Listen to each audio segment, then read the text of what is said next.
Hello students, আমি তোমাদের Vicky sir জ্ঞানজ্যোতি coaching সেন্টারের পক্ষ থেকে তোমাদের আবারও জানাই অনেক অনেক স্বাগত।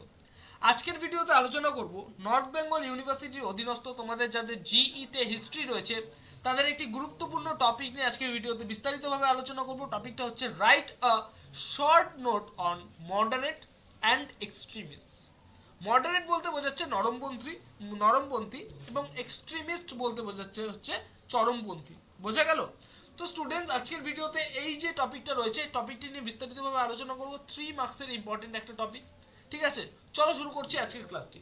নরমপন্থী অর্থাৎ মডারেট। ওকে, 1885 খ্রিস্টাব্দে কংগ্রেস প্রতিষ্ঠা পর্ব থেকে কংগ্রেসের প্রতিষ্ঠা পর্ব থেকে বঙ্গভঙ্গ যে আন্দোলন রয়েছে সেই বঙ্গভঙ্গ আন্দোলন পর্যন্ত জাতীয় কংগ্রেস ব্রিটিশ সরকারের সদিচ্ছা ও ন্যায় বিচারের ওপর কিন্তু আস্থাবান ছিল। ঠিক আছে, ভারতীয়দের আশা আকাঙ্ক্ষা পূরণে ব্রিটিশ সরকারের প্রতি পূর্ণ আনুগত্য রেখে আবেদন নিবেদন নীতি অনুসরণ করাই ছিল কংগ্রেসের নীতি।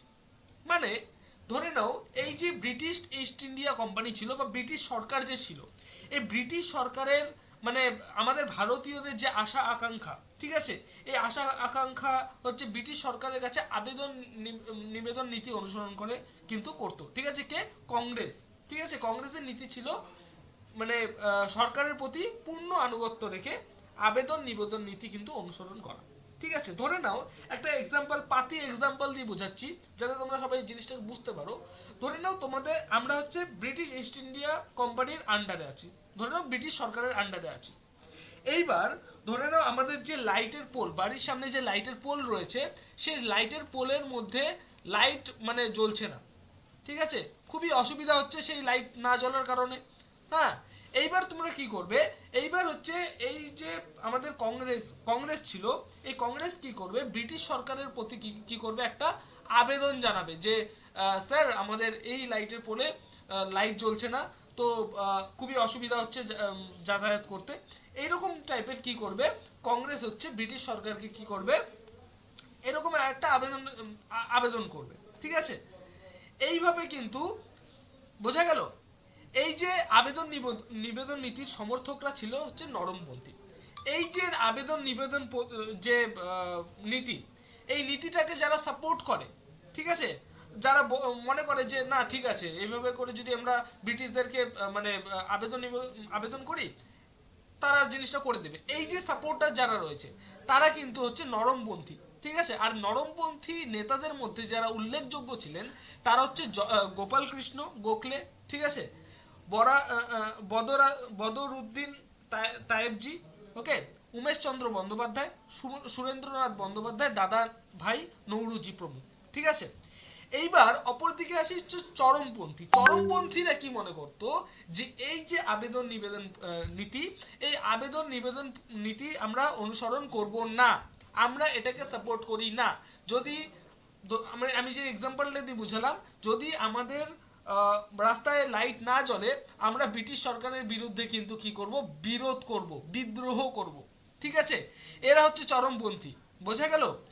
কি বলেছে এখানে দেখো, 19 শতকের শেষের দিকে কংগ্রেস নেতাদের একাংশ কিন্তু নরমপন্থীদের এই যে আবেদন নিবেদন নীতি, এই আবেদন নিবেদন নীতির কিন্তু বিরোধী হয়ে ওঠে। তারা বলে না, আমাদের আবেদন নিবেদন নীতির দরকার নেই। ঠিক আছে, তারা চরমপন্থী নেতাদের কিন্তু আন্দোলনকে রাজনৈতিক ভিক্ষা বলে সমালোচনা করে ইংরেজদের বিরুদ্ধে প্রত্যক্ষ সংগ্রামে কিন্তু কিন্তু কি করেছিল? ডাক দেন। বোঝা গেল? এই যে আবেদন নিবেদন নীতি, এই আবেদন নিবেদন নীতিকে তারা কি বলেছিল? রাজনৈতিক ভিক্ষা। ঠিক আছে, এই রাজনৈতিক ভিক্ষা বলে সমালোচনা করে ইংরেজদের বিরুদ্ধে প্রত্যক্ষ সংগ্রামে কিন্তু ডাকবেন। বোঝা গেল? ভারতের ইতিহাসে এরা হচ্ছে চরমপন্থী নামে হচ্ছে পরিচিত।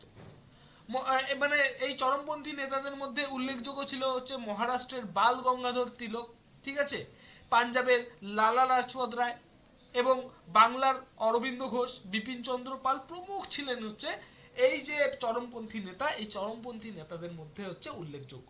তো স্টুডেন্টস, তোমরা যদি আমাদের সাথে অনলাইনে যুক্ত হতে চাও, অনলাইনে যদি ক্লাস করতে চাও, ঠিক আছে, অনলাইনে আমাদের জ্ঞানজ্যোতি কোচিং সেন্টারের পক্ষ থেকে প্রোভাইড করা 100% কমন সাজেশন যদি তোমরা পেতে চাও তাহলে আমাদের সাথে যোগাযোগ করতে পারো জ্ঞানজ্যোতি কোচিং সেন্টারের অফিসিয়াল দুটো হেল্পলাইন নাম্বারে, সেটা হচ্ছে 629591 6282 নাম্বার অথবা 7076398606, এই দুটো নাম্বারে কিন্তু তোমরা আমাদের সাথে যোগাযোগ করতে পারো। এছাড়াও আমাদের নোটস পত্রগুলো যদি অনলাইনে ফ্রিতে অ্যাক্সেস করতে চাও তাহলে আমাদের সাথে আমাদের ওয়েবসাইটে তোমরা ভিজিট করতে পারো, সেটা হচ্ছে গুগলে গিয়ে যদি তোমরা সার্চ করো